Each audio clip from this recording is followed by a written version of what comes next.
আপনারা দুজনেই যেভাবে বলছিলেন আসলে বাড়বে না কমবে এদিকে হয়তো দর্শক একটু চিন্তা করছে যে আসলে খরচ হয়তো বাড়বে। How to survive? না দেখেন, বাড়ার পেছনে কিন্তু অনেকগুলা কারণ আছে। আর একটু ভেরি কেয়ারফুলি যদি আপনি খেয়াল করেন যে আমরা রেভিনিউ কালেকশন 3,29,000 কোটি করছে কিন্তু গত 10 মাসে। এখন আমরা ধরে নিলাম যে এটা অ্যানাদার 1 লক্ষ কোটি এই 2 মাসে আসবে, তার মানে কত 4,29,000, রাফলি 4,25,000 কোটি টাকা ধরেন আপনার রেভিনিউ কালেকশন হলো ফিনান্সিয়াল ইয়ার 2025-26। আপনি এখন টার্গেট করছেন কিন্তু 6,04,000 কোটি টাকা, তার মানে which is about 42%। Do you think it is possible? আচ্ছা, আমার তো ক্রেডিট গ্রোথ তো হচ্ছে না, আপনি যেখান থেকে ব্যবসার থেকে তো আপনাকে কালেকশনটা করতে হবে। আচ্ছা, তার মানে এটা হলো আমরা কিন্তু একটা বিরাট বিপদের মধ্যে কিন্তু পড়ে যাচ্ছি। এখন গভর্নমেন্ট ধরে নিচ্ছে 6,95,000 কোটি টাকা সে ডোমেস্টিক রেভিনিউ কালেকশন হবে, তাই না? তার মধ্যে 6,04,000। এখন আপনি যদি রেভিনিউ এনবিআর এর কালেকশন যদি 5 লাখের ঘরেও আসে, তার মানে আপনি 1 লক্ষ কিন্তু ওখানেই কিন্তু আপনার শর্টেজ। আপনার 6 লক্ষ ধরেই আপনার শর্টেজ হচ্ছে হলো 2,34,000 কোটি টাকা।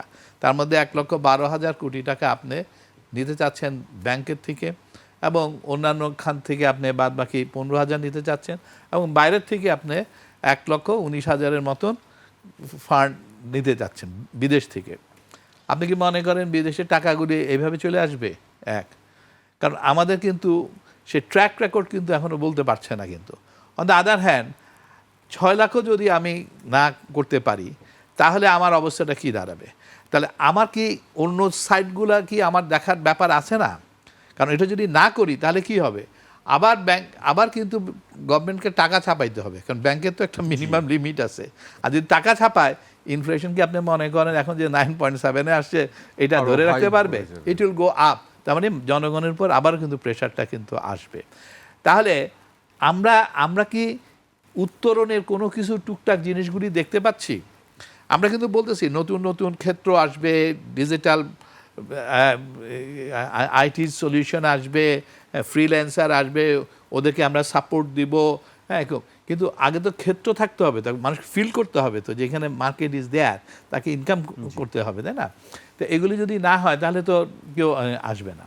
এখন দেখেন, আমি মাঝে মাঝে খেয়াল করে দেখি যে এই যে আমাদের যে কর্পোরেশনগুলি আছে, আপনি আসেন না, Bangladesh jute mill corporation, Bangladesh food and beverage, shipping, ওসব জায়গায় কিন্তু আমরা সাবসিডি দিতেছি 80 থেকে 82,000 কোটি টাকা বছরের পর বছর। হ্যাঁ, তা আমরা কি ওটা নিয়ে কি ওয়ার্কআউট করছি? আমরা তো এই টাকাটা কিভাবে সেভ করা যায়, আমাকে কিন্তু কিছু সাবসিডি, ফিনান্সিয়াল সাপোর্ট কিন্তু দিতেই হবে। আপনি আরএমজি, আপনি যদি এর পরিমাণ কম্পিটিটিভ এনার্জি যদি না দিতে পারেন, হ্যাঁ, আপনার যদি ইনভেস্টমেন্ট কস্ট অনেক হাই হয়, তাহলে এগুলোকে কম্পিটিটিভ করতে গেলেও আপনাকে কিন্তু কিছু ফিনান্সিয়াল সাপোর্ট যদি না দেন, তাহলে কিন্তু ফিসকাল সাপোর্ট যদি না দেন, তাহলে এগুলো সারভাইভ করবে না।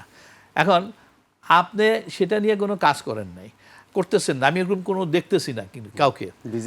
আমি দেখতে পাচ্ছি না যে আচ্ছা আমাদের যে গভর্নমেন্ট অ্যাডমিনিস্ট্রেটিভ যে স্যালারি, সেটা কিন্তু বেড়ে গেছে, সেটা বেড়ে কিন্তু 1,90,000 হবে একটা সময়, এবং সেটা 30% এখন দিতে যাচ্ছে। তাতে গিয়েও কিন্তু দেখা যাচ্ছে যে 35,000 কোটি টাকা এই বছর বাড়তেছে। আচ্ছা, আমি কি ওখানে কোনো কাজ করছি যে আমরা ওই জায়গায় কিভাবে ভবিষ্যতে কমানো যায়? আমি কিন্তু সেখানে কিন্তু কাজ করছি না। কিন্তু আচ্ছা, আমি কি কাজ করছি যে আমার যে এই পোর্টের কস্টগুলা কিভাবে আমি আর একটু কমানো যায়, এবং এগুলি বেনিফিটটা আমি ইন্ডাস্ট্রিকে দিতে পারি যাতে তার কস্ট অফ ডুইং বিজনেস কমে আসে? আমি কি এগুলি নিয়ে কোনো কাজ করছি? আমি কিন্তু তাকায় দেখতেছি না যে আমি ওরকম কাজ করছি। আচ্ছা, ক্যাপাসিটি চার্জ দেখেন, ইলেকট্রিসিটি 5 টাকা 12 পয়সা হয়ে গেছে, যেটা 2000 ইয়াতেও ছিল অনলি 2 টাকা 35 পয়সা ছিল, এটা 2017-18-তে, এবং এই 2024-25 এটা 5 টাকা 12 পয়সা হয়ে গেছে। এখন এই যে ক্যাপাসিটি চার্জগুলি দিচ্ছি, আমি ওটা নিয়ে এখন কী কাজ করছি? আমি এগুলিকে কমাবার জন্য আমি কি এই জায়গাগুলি কাজ করছি? এখন হয়েছে কি যে আমি যদি এগুলি না করি, দেন আপনি আসেন, আপনি এনবিআর এর নেট বাড়ানোর আসলে রিফর্মটা কেন আমরা ওইভাবে করতে পারলাম না? আমি কি সেই কমিটমেন্টটা কি এখনও আমি দেখতে পাচ্ছি? আমি কিন্তু দেখি নাই।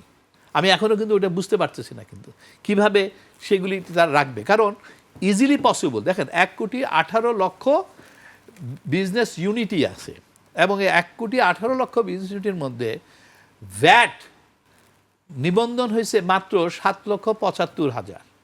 আরে ভাই, এটা মিনিমাম 50 লাখ তো হবে। নাই।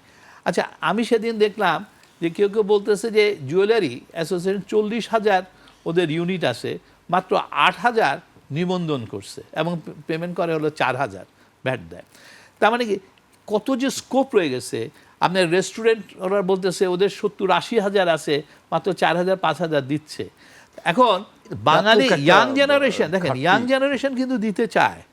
এখন হয়েছে কি, দেখেন ছোট ছোট ইউনিট সংখ্যা কিন্তু বেশি। আপনি যদি বড় ধরেন, hardly 2% of the total medium এবং লার্জ এন্টারপ্রাইজ কিন্তু এই যে 1,18,00,000 মধ্যে সবই কিন্তু ছোট ছোট।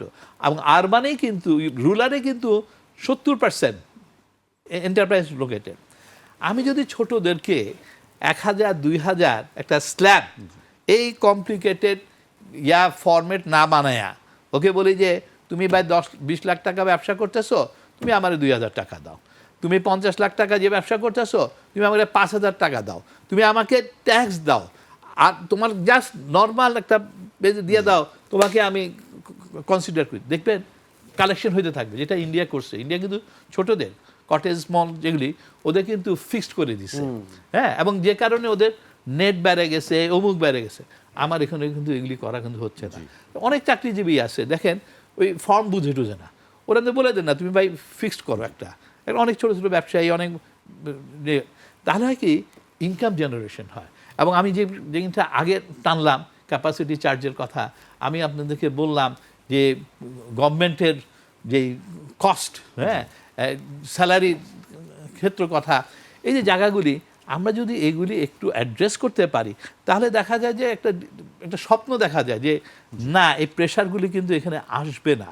কিন্তু যখন এই জিনিসগুলো আমি অ্যাড্রেস দেখি না, হ্যাঁ, তখন কিন্তু আমি একটু চিন্তিত হই যে তাহলে আমি কোথায় যাচ্ছি। আজকে আমার দেশে কোল আছে এবং আমি কোল ইউজ করতে রাজি না, অথচ coal is the cheapest sources of energy, এবং সেটা এই সরকারও আমি দেখলাম একটু নেগেটিভ। ওয়াই? জার্মানির মতন দেশ, ইউরোপের মতন দেশ এখন আবার কোল শুরু করছে, ইন্ডিয়া তো করেই যাচ্ছে। তা আমার কি আছে? আর আমার quality is on the best. আমি এখন ওপেন গ্রিড করবো না করবো, কোনোটাতে এখন কোনো ক্ষতিকর কিছু নাই, because automation has come such a way যে এখন সেটাও কিন্তু উইদাউট ড্যামেজিং, হ্যাঁ, লেস ড্যামেজিং সোসাইটি, আমরা কিন্তু সেটাকে ব্যবহার করতে পারি। আমি সেদিকে যাচ্ছি না। আমার এফএসআরইও আমি সেটাকে বাড়ানো দরকার, যাতে এলএনজি আসলে আমি এটাকে ব্যবহার করি। আমি সেদিকেও কিন্তু চিন্তা করছি না। দেন হোয়াট? তা আমি যদি এখন এগুলি, এই সিকিউরিটিগুলি যদি না পাই, এনার্জি সিকিউরিটি, আমার গ্রোথটা আমি কোথা থেকে আনবো?